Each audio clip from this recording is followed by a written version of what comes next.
Τι είναι αυτό? Ένα σπουργίτη.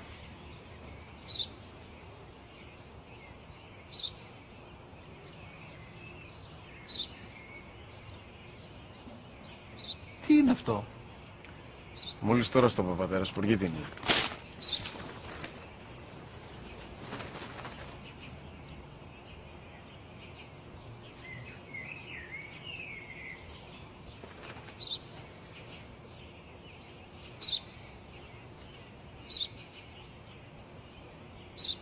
Τι είναι αυτό? Ένα σπουργίτη είναι, πατέρα. Ένα σπουργίτη. Σπου-γι-τι!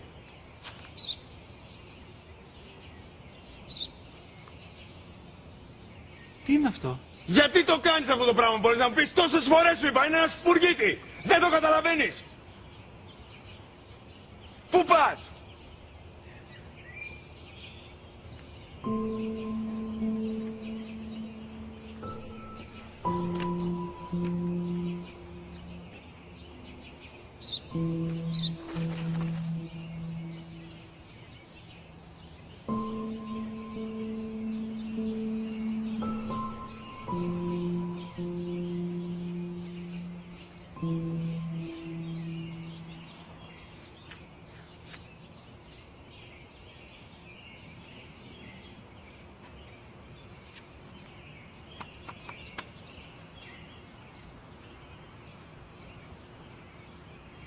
Δυνατά.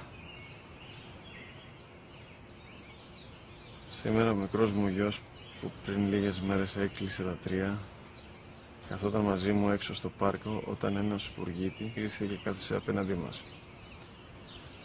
Ο γιος μου με ρώτησε 21 φορές τι ήταν αυτό και του απάντησα και τις 21 φορές ότι ήταν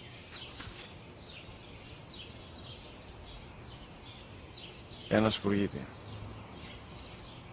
Τον αγκάλιασα τρυφερά και τις 21 φορές που μου έκανε την ίδια ερώτηση, ξανά και ξανά, χωρίς να εκνευριστώ, νιώθοντας στοργή για το αθώο μου αγοράκι.